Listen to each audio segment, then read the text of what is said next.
Okay, we're recording. Good morning. Everybody has to be on their very, very best behavior. We're gonna do something slightly different. A little bit more, maybe, I don't know, on the Musser side, because you know me. But actually, we're gonna do a little study of Pirkei Avos, which is appropriate during this time of the year. Of course, there is a custom in Klal Yisrael to study Pirkei Avos each week between Pesach and Shavuos, because there are 6 weeks, usually 6 Shabbatot between Pesach and Shavuos, and there are 6 chapters of Pirkei Avos. Although when we start our study of Pirkei Avos, we learned that there really are only 5 chapters of Pirkei Avos, and the 6th one was added later on. And it could very well be that we needed to make a 6th to fill in the gap for that 6th week. So it's kind of very, very different, but that's for more of a base Pirkei Avos shiur. But I want to get into a little bit of Pirkei Avos, and it actually stems from this week's parsha. So here in the diaspora, we're reading Bechukotai, and we know that we have to read Bechukotai always before Shavuos, not immediately before Shavuos, but before Shavuos, as our kids would say, ish. That it has to be the tochacha of Bechukotai, which is read very quickly and in an undertone, is done before the new year of Shavuos. Shavuos is considered, the Mishnah says it's a new year, and agriculturally speaking. So we want to make sure we kind of get that out of the way, and we're ready for Kabbalas HaTorah at Shavuos. So we have Shavuos always followed by a buffer. So Shavuos followed by Bamidbar. Although this year in Israel, they're going to be reading Naso before Shavuos. As we know, everything is messed up because the last day of Pesach was on Shabbos here, yet in Israel, the last day of Pesach was on Friday, but they had Shabbos, so they started reading already the parsha of the week, whereas we had to catch up. Now, why we wait all the way until the summer, by the way, it's not until Matos Maseh that we double and Israel doesn't, that we catch up. Why that's the case is a subject of a great study. I gave a shiur on it, the Shabbos right after Pesach. So if you want to go back into the archives and to the shiur, which took place on Shabbos, which was not recorded, and somehow you could do that, please do. But it's very complicated. And you would think we could just sort of double up one and we'll catch up right away. But no, it's actually 3 full months almost that Israel and the diaspora are on different pages when it comes to Torah reading, which seems very, very unusual. Okay. So for instance, my daughter who went back to Israel after Pesach, missed the parsha. She hasn't recovered since. She's completely destroyed from having missed a parsha. I asked my nephew who was here from Israel, he was here for Yantif because he works over Pesach. I said, so what are you going to do? How are you going to make up the parsha? He goes, if I would be so makbid that every week I'd make it in time for laning anyway, then that's a whole, he goes, okay, the reality is, okay. Anyway, so we read Bechukotai, and I'm just not going to spend too much time on the Chumash because I'm going to go to the sources. But the pasuk says, "Im Bechukotai telech v'esmitzvosai tishmu v'asisem asam." If. So if you're going to follow my decrees and observe my commandments and perform them, that's the pasuk. Now that's kind of left you hanging. As my great English teacher, may she rest in peace, one of the greatest teachers I ever had, Miss Pearl Majewski of MTA fame, and she would say this is a sentence fragment. If you will follow my commandments and observe my commandments and perform them, period. But that's not a period. It's if, then what? What? So what's the then what? If you will find, then v'nasati gishmechem b'itam v'nasna haaretz yivulav eitz hasadeh yitin pirio. Then I will provide your rains in their time, and the land will give its produce, and the tree of the field will give its fruit. So the Torah goes on to list and says, in other words, if yeah, if no, no. And that's the structure of the parsha. If you follow the mitzvos, God gives you all sorts of wonderful things. But if you don't follow, well, then we have the very long tochacha and terrible things, which again, they're so awful that we don't say it out loud, and we don't even give out that aliyah. By the way, the practice is that when the person who is laning or whoever's up there, somebody just kind of like goes up and we don't say Yamod, so and so tochacha chazak. It was like, okay, you're up there, just make the bracha. We don't make a mishaberach, nothing. So that's the nature of the tocha, but it's all based on this structure of If yeah, yeah. If no, no. If you follow the ways of HaKadosh Baruch Hu, then yes. But if you don't follow in the ways of HaKadosh Baruch Hu, then all these bad things are going to happen. So this kind of flies in the face of a very, very popular teaching, which is a question that many have asked. Again, we could spend probably, I'm not joking, a good few hours just dealing with some of the answers to this question. But luckily today, what I've done is I've taken a few sources and they're all in English. I've done it all in English because I wanted to, maybe you could have this, you could share it over the Shabbos table or something. So here we go. You see the screen? You see the screen? Thumbs up. Good. Great.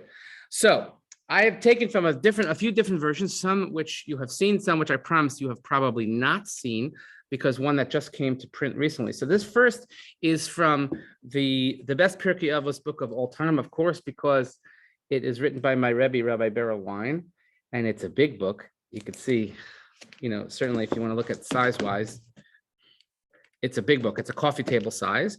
And it's from the third Mishnah in Pirkei Avos. And I'm sure that we've heard this Mishnah, we've thought about this Mishnah, but the Mishnah says as follows. Antigonus ish socho kibel mishimon hatzadik. So when you study Pirkei Avos, there's so much to take apart. There's the order, there's the pairs that we see in the beginning of the first parak, this one and that one, the names, Antigonus. Can you just imagine that you went to a bris, or have a bris in Hashem tomorrow morning? I'm very excited for a bris. Alicia and Alan Pines had a grandson, and you say, what's the big deal? But this is the first Kohen boy born in the Pines family. Their daughter Nikki has a couple of boys, but this is the first Kohen boy, so it's a very, very big deal. But imagine we go to the bris, Vikari Shmo Yisrael, Antigonus ben Kohen. I mean, boy, the eruption of what? Sometimes you're kind of scratching your head. So a lot of times people spend in the commentaries on Pirkei Avos discussing the names. But anyway, Antigonus ish socho kibel mishimon hatzadik. So the previous Mishnah had discussed Shimon HaTzadik. Shimon HaTzadik, whose grave was very popular last week. Those who couldn't make it to Meron and they want to give haircuts, they give haircuts usually at the cave of Shimon HaTzadik, which is right outside of Malot Dafna, Ramat Eshkol area. It's a flashpoint of some recent excitement in the last few months, but that's a story for another time. Anyway, Antigonus got from the teacher of Shimon HaTzadik. Actually, I have the commentary here, but I don't have the whole Mishnah. And he says that Al tihiyu ka'avadim hameshamshin esarav amanas lekabel pras. You shouldn't be like those servants who serve the master in order to receive a reward. Ella, again, this is not on your page. Havu ka'avadim hameshamshin esarav shelo amanas lekabel pras v'hi mara shamayim alechem. But rather, you should be like servants who serve the master not on condition of receiving a reward, and let the fear of heaven be upon you. Now, there's a lot to take apart here because this is not the way people speak. People don't be like those who serve on order to get a reward. Rather, be like those who serve not to get a reward. It's kind of like a funny way that Jewish people speak. So, there are a few things, again, that when Jews speak, you could automatically tell that it's a Jewish person, okay? So if you're reading a sign, and, we've discussed this before, where are you for Shabbos? Oh, you're going to be by me for Shabbos or going to be by you? Okay, only Jews say by. I'm by you, I'm by me. Or when Jews refer to roads, major roads on American highway system, you have to add a the. So when you come to my house, you have to take the 280 or you take the 95, or for that matter, we also talk about the Ukraine. Okay, there's no such thing as the Ukraine. It's Ukraine. Ukraine is a country, right? So the only thing that goes with a the is the Bronx. There's a whole story about why the Bronx has a the in front of it. Again, this is, I'm giving you all kinds of material you could use at all types of cocktail party conversations, whatever. Anyway, so look at Rabbi Wein writes. The influence of the Greek world on the Jews is readily apparent in the name. Okay, fine. Let's look at a little bit further.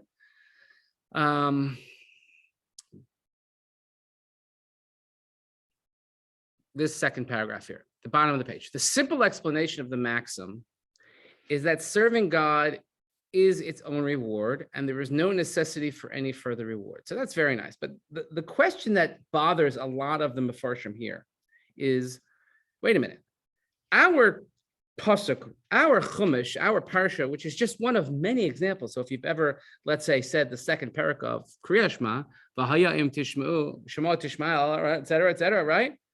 Many times the Torah tells us that if you do this, then good things will happen.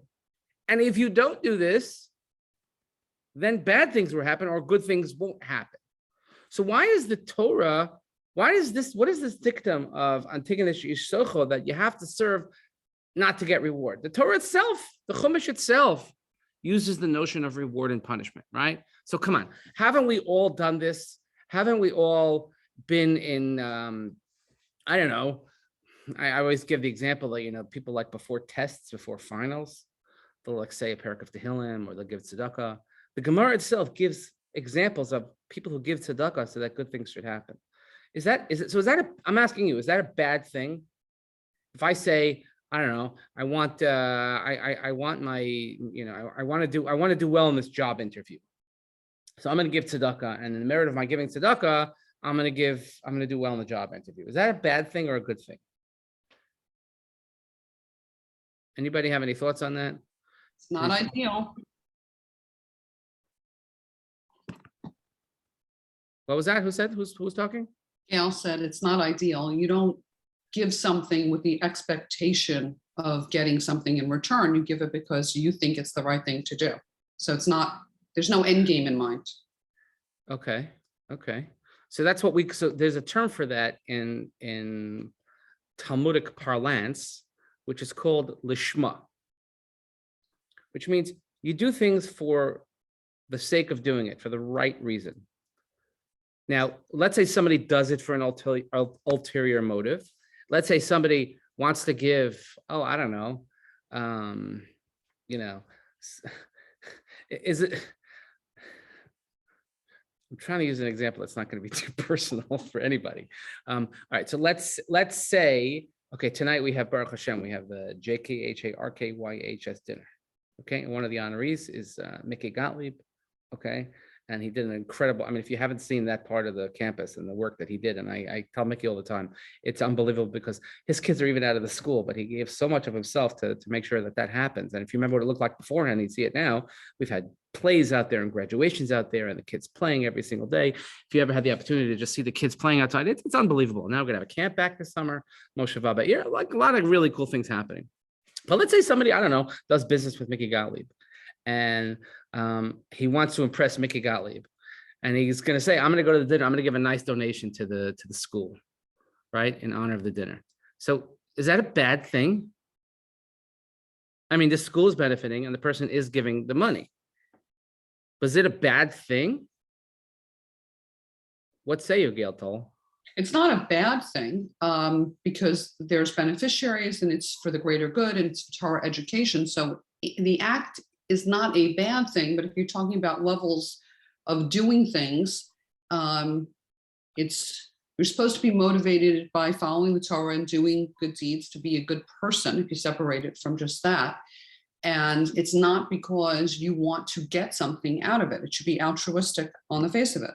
That's the ideal. That doesn't mean that's what I do. It just means that would be what I would aspire to do. Okay. So I'm gonna just challenge one thing that you said. That you mentioned. You said you should do it because you want to be an altruistic person.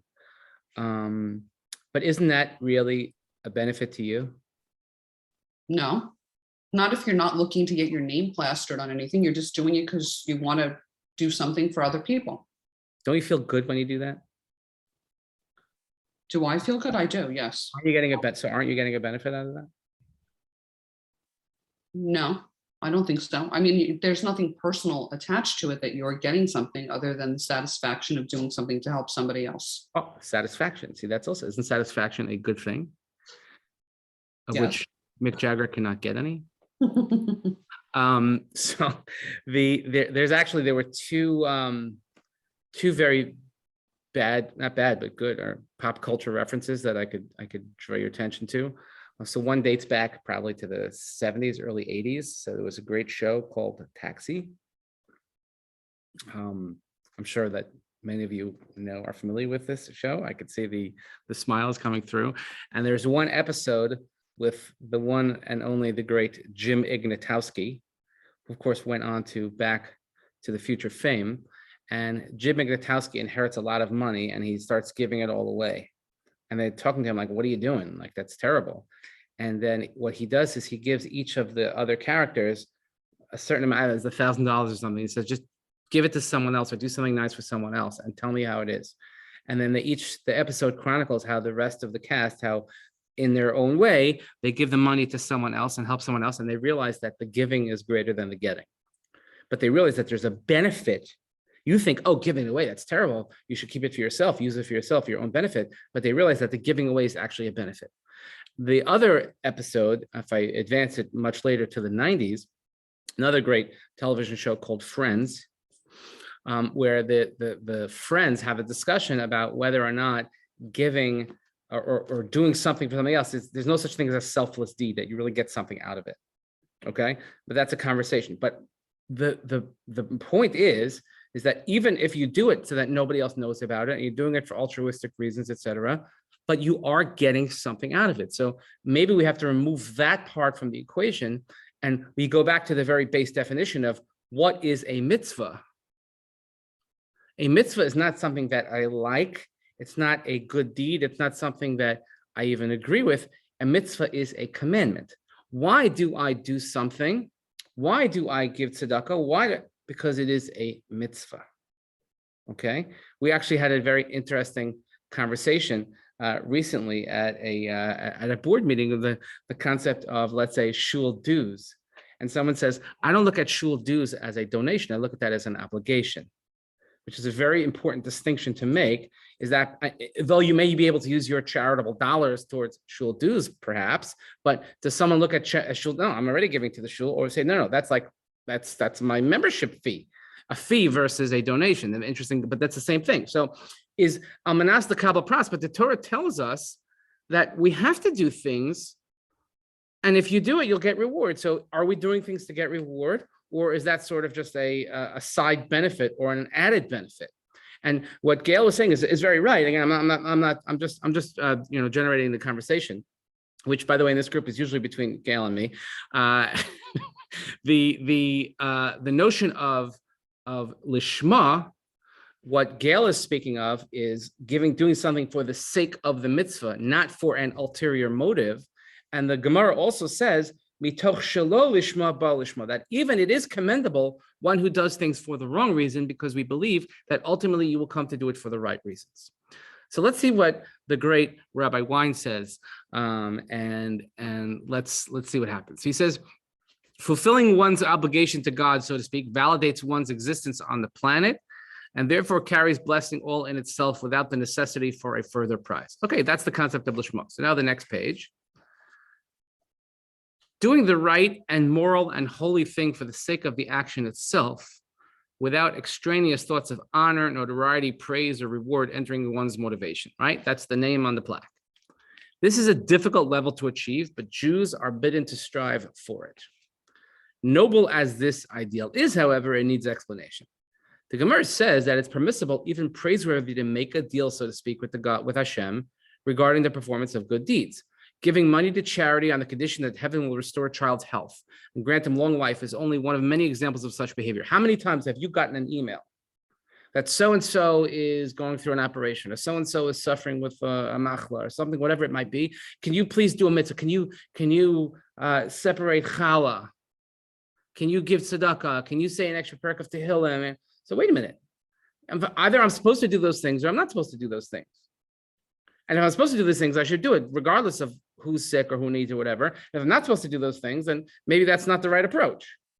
Okay. I wish Vivian was here. Oh, so then I can embarrass her. Every single week without fail, right? I get a little note from Zelly that says, I'm doing Hafrashas Challah. Could you send me names? Or did anyone ever done that? First, anybody make challah? I don't make challah, right? My house is a lot of challah making every week. Okay, it's like down to a science. I don't make challah, but you ever been part of these sort of challah bakes? Oh, we're gonna sit by. So what does that mean? It means that maybe I'm doing a mitzvah that I wouldn't normally do, or maybe I am doing the mitzvah with a different intent than I would normally have. And in the merit of this intent, hopefully so-and-so will have a refuah shalema, or et cetera, et cetera, et cetera. Okay. Now, the real sort of like Litvish cynics, of which I have been accused of being part of, and that I don't have a soul. Secretly, I'm gonna let you in on a secret. Okay, I really do, and I really do have feelings. Some people don't think so, but because I am such a litfox. So the real cynical litfox would say, either you do a mitzvah because you're supposed to or not. You think that because you separated challah, that God's going to care about someone else who's sick. That's nothing to do with you. Someone you may or may not even know. So that's the one side. On the other side, God's going to say, look how beautiful. People are getting together and performing a mitzvah together, and they're studying Torah, and they're saying Tehillim, and they're doing mitzvahs that they might not normally do. Obviously, for this person must have a lot of merits, that all these people are getting together and doing Torah and mitzvahs and chesed. So it's obviously a very, very good thing. So you could see sort of the gamut of how we might look at this. Okay, but it is a bona fide practice to say that I'm going to give charity so that something can happen, right? Giving money to charity on the condition that heaven will restore a child's health and grant them long life is only one of many examples of such behavior. So here, this is the point that Antigonus addresses. God may indeed reward the donor for his good deed. The donor may even pray that God will do so. But here's the catch. But what happens if heaven doesn't respond as the donor had hoped and tragedy strikes a child and its family?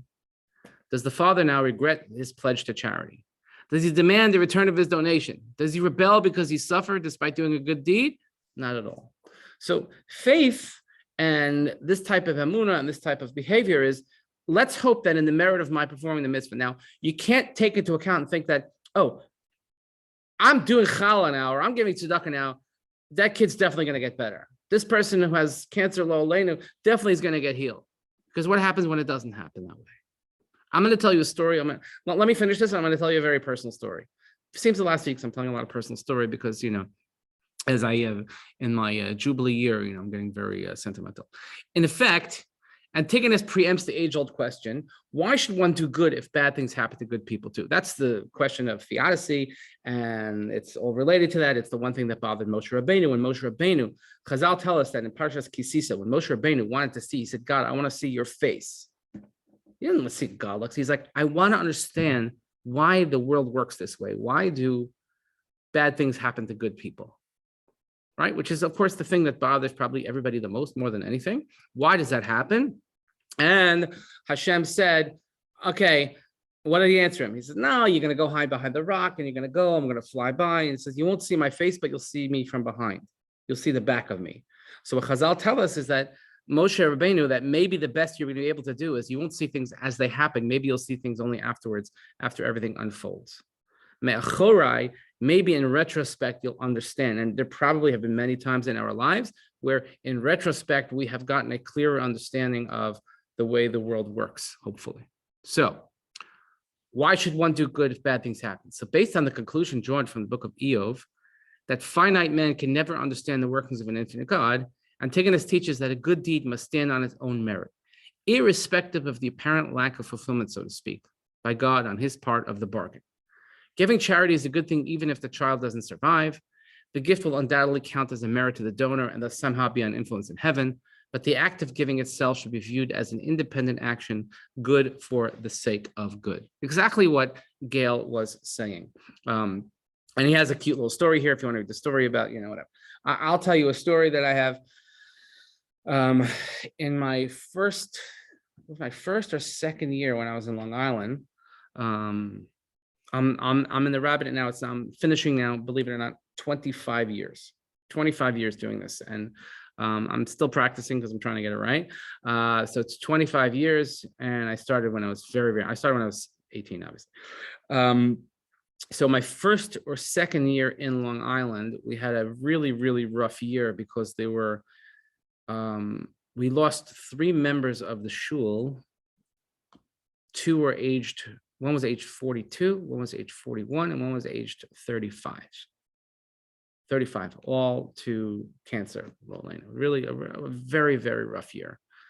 And the one of them was a young woman. She was a young mother, and she was 41, and she had, at the time when she died, her youngest son was 2, who's just, like, he's going to be a senior in college now.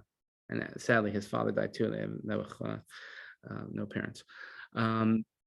But she was like in a bad way.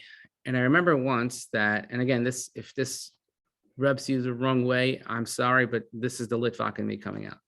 And it's something that I really struggle with. And somebody suggested, that one of these Kabbalistic rabbis was in town. It doesn't matter who it was. And they give all sorts of blessings and this and that. Why don't we go take her? So the husband and the wife said, okay, we'll go. And I said, I want to go with you. I want to be a part of this. I want to see what this is all about. Again, cynical Litvak, just keep that in mind. And we go there and you wait. And of course, miraculously, if you give the gatekeeper, several $100 bills at one time, somehow the line gets shorter. Okay, so you can see how cynical I am. And miraculously that happened. So we're in New York City, we're in Manhattan, in somebody's domicile. And we go in and they sit down, and I'm sitting, the couple is sitting in front of this rabbi, Mekubal person, and I am sitting 2 feet away. And then the rabbi, who clearly has some sort of clairvoyant abilities, there's no question about that, and it runs in the family, this sort of clairvoyant views. And he starts telling them things about them. Oh, you were thinking of moving, but you decided against it. And, there's a door in your house that doesn't have a mezuzah. And they're like, that's like, obviously there's no way that they told him that. And how would he know that? Going on and on and on and on. Okay. And so clearly they're impressed and they get excited about it. And then the husband just finally cuts to the chase. And he was a very sort of like matter of fact kind of guy. And the husband cuts to the chase and he says, Rabbi, is my wife going to be okay? Like, is she going to be okay from this cancer? And he looks her straight in the eye. And again, I'm sitting not 2 feet away, and I heard it with my own ears. It's not hearsay. I was there. And he said to her, and he said to them, you will walk your children down to the chuppah. And after that, she was like a new person. She perked up. I remember on the way home, I called up my wife. I said, we're going out. They want to go out for dinner. We're going out for dinner. My wife at the time was, she spent a decade, Kanana Hara Baruch Hashem, being pregnant. And she has very, very bad pregnancies, very bad. Like, she's just miserable, throwing up till the day she gives birth. And she's like, I can't. I'm like, we're going. Like, they want to go. She's been like, absent from life for the last God knows how many months because of treatments and everything. They want to go. We went. Great time. She was vivacious, friendly, happy, excited. Okay. 2 months later, she was dead. 2 months later, she was dead. And I remember that after she died and after everything settled down, and the husband, I had given her a book of Tehillim that she was very dear to her.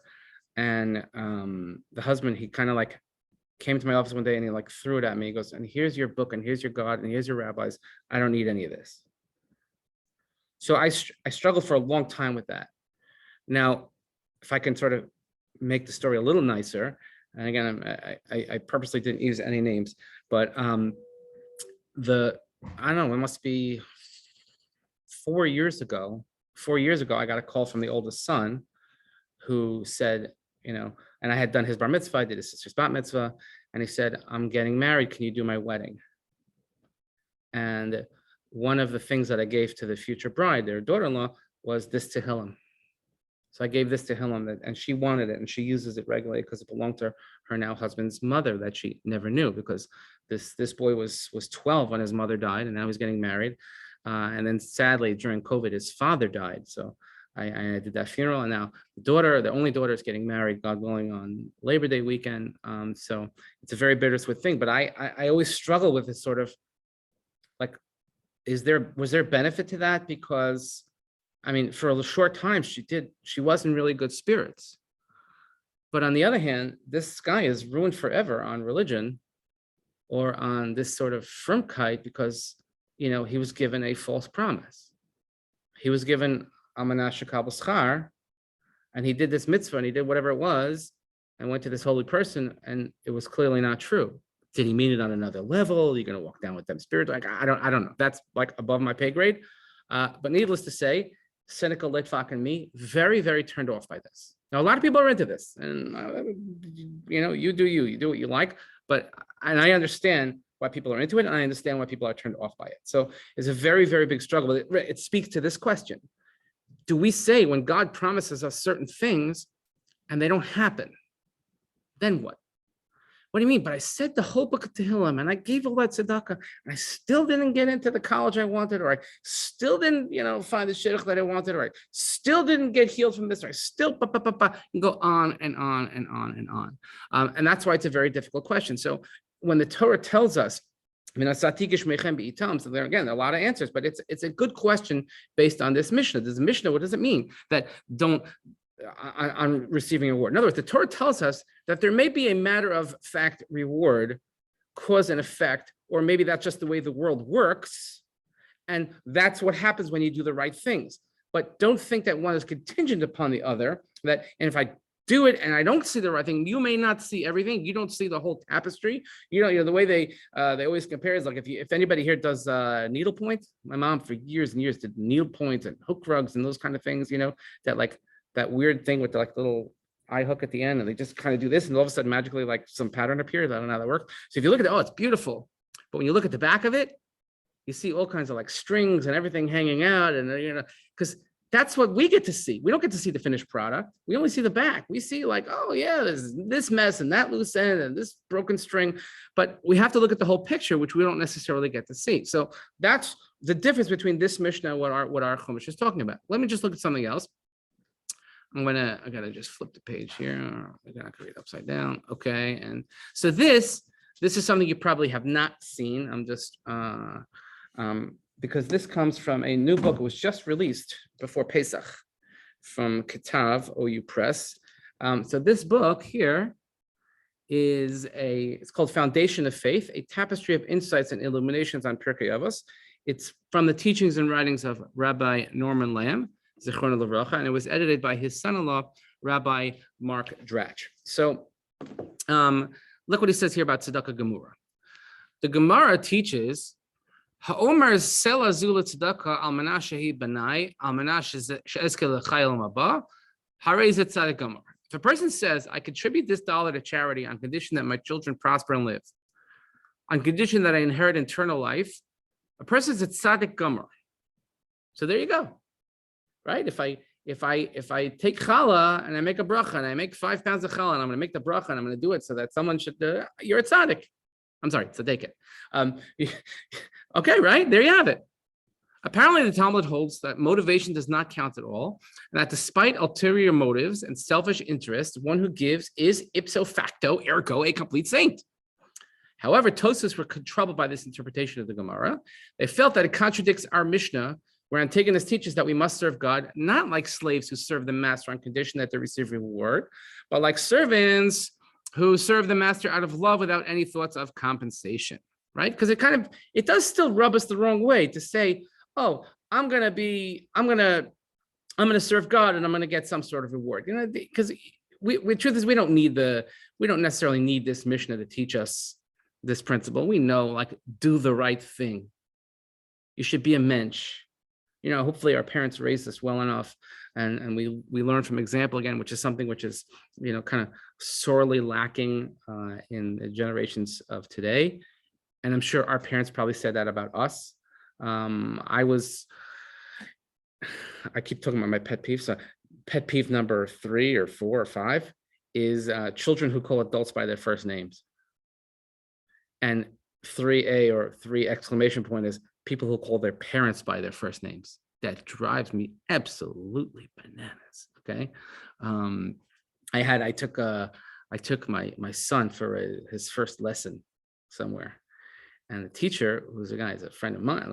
I'm like, what should my son call you? Because I don't think he should call you by your first name.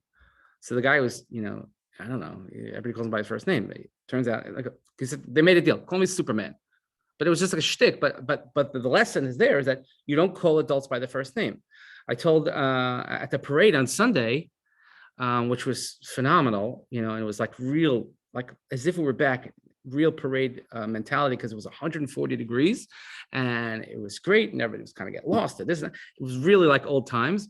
I wish we would have had more people there, but I understand we're getting there slowly, but it was great to be back. And I also, it was a teaching moment for my children, especially my son. And every single police officer that he saw, and there were a lot of them, my son stopped to say hello and he said to them, "Thank you for everything that you do." Right? Because, especially nowadays, like if you support the police, you're a criminal. But I'm like, thank you for keeping us safe. So we would never call somebody by the first name, and people respected policemen, and you respected teachers and rabbis, you respected doctors. You saw a doctor, it was like such an honorific. Oh, okay. So we don't need Antigonus to teach us this, that sometimes you have to just do the right thing. So when the Gemara says a statement like that, it kind of like makes you feel uncomfortable. You're like, that's really a tzaddik? Are you a tzaddik if you say I'm going to give tzedakah on condition that I get, some sort of benefit? So here he says Tosfos offer their own solution. The problem disappears completely if you accept not the reading as I've given it, but the variant often by Rabbeinu Hananel and the Meiri. According to these sages, the last four words of the passage read not Harei Tzaddik Gomer, a man is a complete state, but rather Harei Tzedakah Gemura, the act constitutes complete charity. In other words, the Gemara is commenting on the objective nature of the act, not its subjective consequence. Objectively, such an act of giving, even though it is contingent and serves self-interest, remains completely charity. Subjectively, such a man may be worthy, but not a saint, virtuous but not excellent, not a tzaddik gomer. The difference is whether we view the problem from an overall vantage, including the perspective of those who are in need, or from the point of view of the morality and personality of the individual donor. Again, this is a very important distinction. Are we looking at sort of the giver, or are we looking at the end result as the act? Which then you can get into other moral questions. Like if you're saying it's about the end result, I think it has to be a combination of the end result and the act, because otherwise you would get the Robin Hood's question. Is it okay to steal so that you can give tzedakah? I mean, we know what Judaism says about that. So again, you have to look at this, but to reread the Gemara and not say tzaddik gomer, but tzedakah gemura, it's a good outcome. It's through a good act, even though the motivation may be somewhat skewed. But look what he says, pras. This is interesting also. I think this is the key here also about how we understand this Mishnah, certainly vis-a-vis our teaching in the psukim that we have in our parsha. Pras. So what does it mean, pras? So I guess if we use a little bit of onomatopoeia or linguistic sounding off, we'd say pras is price. A price. Here he says, no, it doesn't mean reward, as it's usually translated. Rather refers to perusa. Perusa means like a little bit or tip, and refers to the expectation of immediate recompense. Antigonus doesn't deny that there's a reward for mitzvahs, nor does he reject expectation of reward. He repudiates the expectation of immediate beneficence as in proper motivation for divine service. Now, by the way, back in the days when SATs, apparently you don't have to know vocabulary anymore for the SATs. That's what I'm learning, let alone even take them, because every school is test optional, right? But look at how many SAT words are in this sentence. Oh, if you ever had the ability to hear Rabbi Lamb speak, it was golden. So you don't have to have everything immediately. The idea is supported by the suggestion of Rabbeinu Baruch Epstein in the Torah Tamima and this Baruch She'amar. And he says the Talmudic principle is whoever says al manas on condition, it's as if he says as of now. Thus, it is service of God al manas l'kabel pras in order to receive reward now, which is condemned. In other words, yeah, you could serve God. And again, this is a whole nother take on it. You could serve God to receive reward, but don't expect to know when that will come, or I may add, in what form it will come. You can't expect that because I took challah and I gave tzedakah that so-and-so is going to be healed immediately. Or you can't expect that I'm going to get the job I wanted, or the college I wanted, or the shidduch I wanted, or any of those things that's going to happen because I did this. It's not going to happen now. It may be that you will get a reward that will probably be far better for you. Okay? I say this a lot. I keep in my top desk drawer, in a couple of places, in a couple of desks, I keep rejection letters. I know it's hard for you to believe, but I was rejected from jobs. I was like, the greatest thing ever since sliced bread, of course. And who doesn't want me? I don't care who you are. I don't care how self-confident you are. And I don't care how sure you are of everything.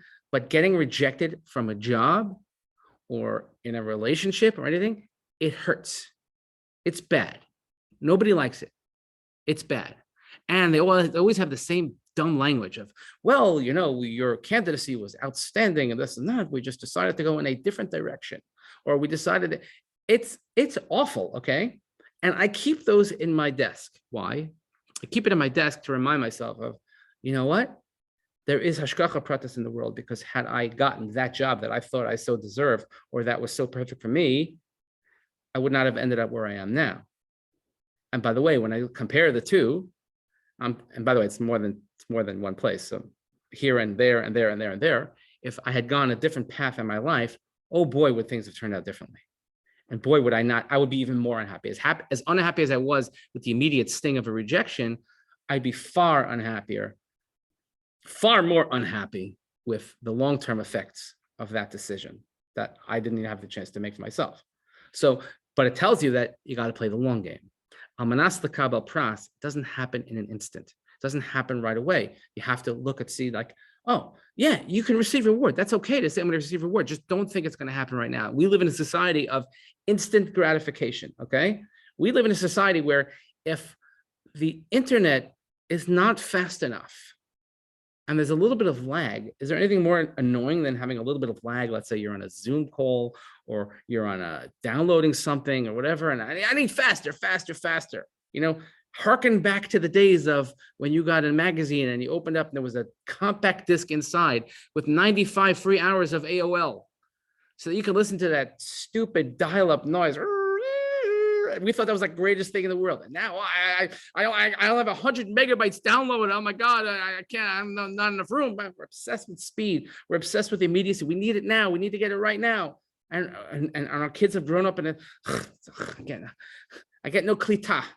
I can't get it. Like their lives are going to fall apart.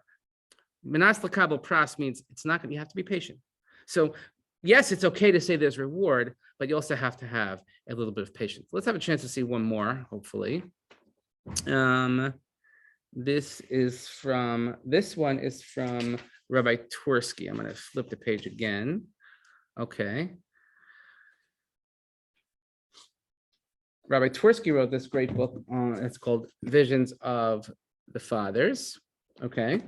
Pirkei Avos with an insightful, inspiring commentary by Rabbi Abraham J. Twersky, MD. Of course, now Zichrono Livracha. And Rabbi Twersky wrote, I think, 90 books or something like that. He said, I really only wrote one book, just 90 different ways. If you have the opportunity to read his teachings, really also quite phenomenal. So, although believing that there is a reward for mitzvahs and punishment for sins is one of the 13 principles of faith, Antigonus urges us not to be reward to be the primary motivation. Again, so that makes sense. If you do things just for the reward, not a great approach. It should be apparent that reward and punishment are essentially juvenile motivations. Now you have to understand, he's coming from a psychiatry background, and a lot of his books, he dealt most of his life in his career with people who struggle with addiction. So this plays very heavily into his writings and the notion of addiction and these things that hold a person. So a small child who runs into the street because he's unaware of the danger of being hit by a car must be scolded and perhaps even spanked. Like a fault, you can't even say it today. This book should be banned. It should be canceled. How dare you hit a kid? I'll say it and I'll say it out loud. Once in a while, a kid needs a good smack. That's just the reality, okay? And there's nothing better than that. I don't care what the world thinks, but that's just the reality, okay? I know this is going to go viral. That 17 people will watch this. We get this year afterwards gets an average of 21 viewers. So the 21 people who view this, I'm sorry. My mother's going to be one of them, and she'll say, yeah, you're right. You do need a good smack, but I'm the youngest, so it wasn't allowed. Anyway, he lacks the capacity to understand a verbal reprimand. And unless he feels the pain of the spanking and associates it with his running out into the street, he might endanger himself again. A more mature person avoids stepping into traffic because he's aware of the risk. There's no need for any punishment to discourage him from doing so. And this is equally true of reward. I recall that as a child, I had to be bribed to go to the dentist. By the way, I still have to be bribed to go to the dentist. I hate the dentist. I was promised that I could buy a comic book after I left the dentist office. A mature person knows that he must have proper dental care. He visits the dentist because he wishes to retain his teeth. Hence, While we believe in reward and punishment, we should be mature enough to understand that God is all perfect and doesn't need our performance of mitzvahs for his own good. If your sins are abundant, how have you affected him? If you're righteous, what have you given to him? Pasuk and Iyov. So we can understand an otherwise problematic episode in scripture. Isaac seemingly loved his son Esav, and Rebecca loves Yaakov. We know this back to the story in Parshas Toldos. It's difficult to accept that the saintly patriarch was deceived by the wily Esav and preferred him to Jacob, although Esav did hunt him for food for Isaac. At Rebecca's behest, Yaakov disguised himself as Esav. He receives the blessing intended for his brothers. When Yitzchak discovers the ruse, he says, he shakes violently, Rashi says, because he saw Gehenna opening beneath him. Was blessing his son Jacob, albeit by error, so great a devastation as to bring about a violent reaction? But if we look at it this way, contrary to what's generally assumed, the saintly patriarch did appreciate the piety of Yaakov. He was secure in his knowledge that Jacob would be the one to carry on the divine mission to establish a nation of Israel, and that he was a proper heir to the spirituality of Abraham. Yitzchak was also aware that Esav was totally devoid of spirituality. Yitzchak's treatment of Esav was in the hope of salvaging his wayward son.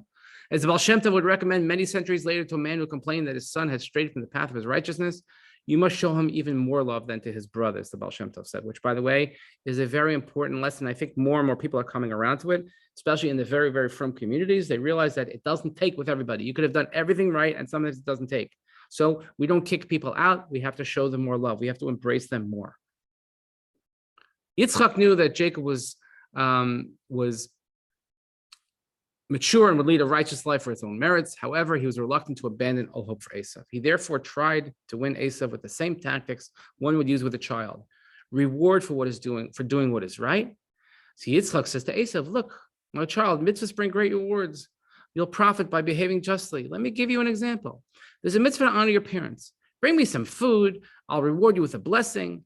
Let this serve as a prototype for you that doing mitzvahs will bring you reward. That was his final resort at salvaging Esav. Almost treating him in a childlike manner, saying, like, if you don't understand, if you can't see it conceptually or philosophically or religiously or theologically, whatever it is, let's do it very simply, almost like you do it to a child, carrot and a stick. Rivka, however, didn't want Esav to receive the blessings, regardless of any argument to the contrary. Perhaps she knew that Esav was so disinterested in spirituality that not even this tactic would turn him around. She therefore wanted Yaakov to receive the blessings he rightfully deserved. Although Yaakov was reluctant to indulge in so juvenile a behavior as seeking rewards for good deeds, he participated in the ruse only because he was bound to respect his mother's wishes. Again, it's a slightly different take on an episode that we have seen many, many times.